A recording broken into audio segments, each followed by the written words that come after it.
Merci, Madame la Ministre. La parole est à Madame Cécile Untermaier, rapporteure de la Commission des lois constitutionnelles, de la législation et de l'administration générale de la République.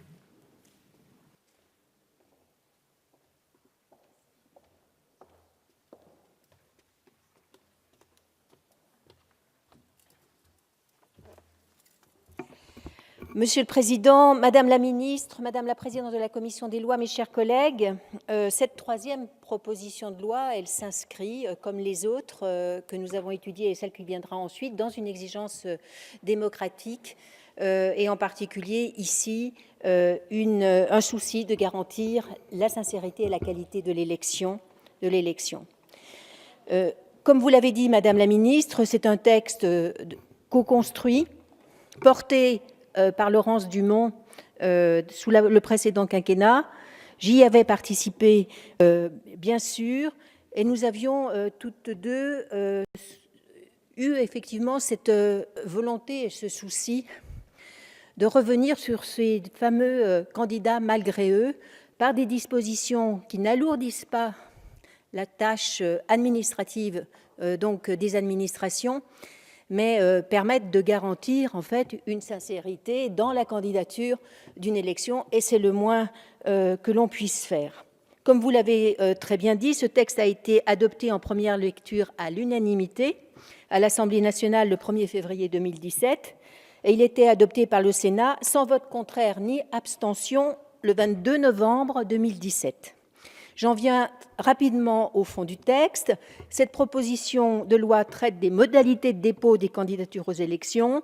Elle vise à décourager les manœuvres auxquelles peuvent se livrer les responsables politiques afin d'enrôler contre leur gré des candidats pour les présenter à différents scrutins. Ce phénomène ancien est préoccupant. Et il a connu de nouvelles et de trop nombreuses illustrations dernièrement, et en particulier à l'occasion des élections municipales de 2014, puis l'année suivante avec les élections départementales de mars 2015 et les élections régionales de décembre 2015.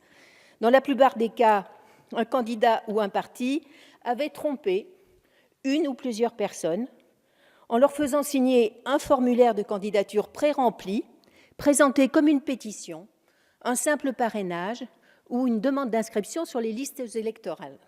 Ainsi, lors des élections municipales de 2014, pas moins d'une quarantaine de candidats malgré eux ont été identifiés, dont 22 rien qu'au Grand Quevilly et 6 à Elbeuf.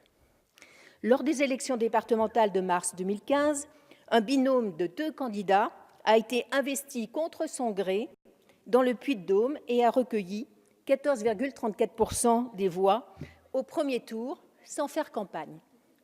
Ce type de comportement porte tout d'abord tort, bien sûr, aux personnes trompées. Ainsi, les fraudes observées lors du dépôt et de l'enregistrement des déclarations de candidature portent directement préjudice aux candidats malgré eux, et en particulier lorsque leur nom est associé à un parti qui est contraire aux valeurs qu'ils défendent. Les scrutins proportionnels de liste, aucun retrait volontaire ou remplacement de candidat n'est accepté après le dépôt de la déclaration de candidature. Seul un retrait complet de la liste est envisageable, mais à des conditions très strictes. La majorité de ses membres doit approuver ce retrait et le délai limite de dépôt des déclarations de candidature ne doit pas avoir été dépassé. De même, dans les scrutins majoritaires uninominaux et plurinominaux, il n'est pas permis de renoncer à sa candidature après la date limite de dépôt des déclarations. Ainsi, les candidats malgré eux se trouvent piégés. Dès lors, certains candidats malgré eux, n'ayant pu retirer leur candidature à temps, leur nom a figuré sur les affiches de campagne, les tracts, les professions de foi, etc. De même, ils n'ont pu obtenir le retrait des bulletins de vote portant indûment leur nom. Mais ce type de fraude porte également tort aux vainqueurs de l'élection et jette le discrédit sur l'ensemble de la classe politique et de l'élection. En effet, l'annulation du scrutin à cause de ce type de fraude entraîne l'organisation d'une élection partielle, généralement plus d'1 an après, ce qui représente un coût pour la collectivité publique et un préjudice pour la démocratie locale. Afin de lutter contre ce phénomène croissant de manœuvres frauduleuses, la proposition de loi adoptée en première lecture à l'Assemblée nationale prévoit d'inscrire dans le code électoral de nouvelles formalités. Je n'y reviens pas, vous avez longuement développé, Madame la ministre, et très précisément ces formalités. C'est une garantie forte, ces formalités ainsi inscrites, pour assurer le consentement du candidat.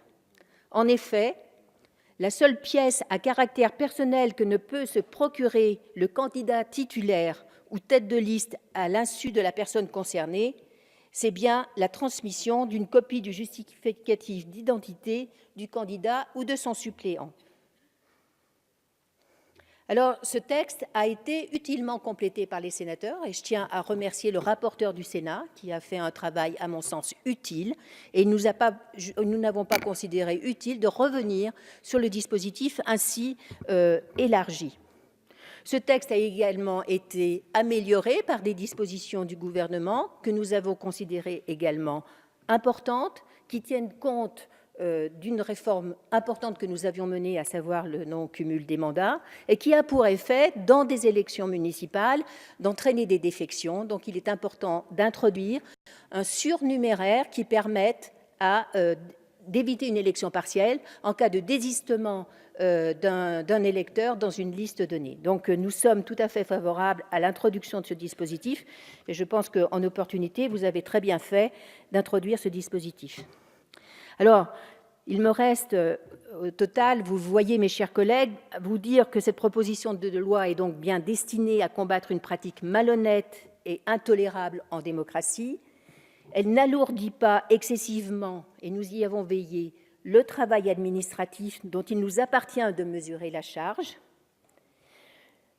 Je tiens, en conclusion, à remercier mes collègues de la commission des lois qui ont fait preuve d'esprit constructif, mon collègue du département, Rémi Réberotte en particulier, avec qui nous avons discuté de manière très simple sur les amendements qui étaient proposés, et puis les responsables des différents groupes de cette Assemblée nationale.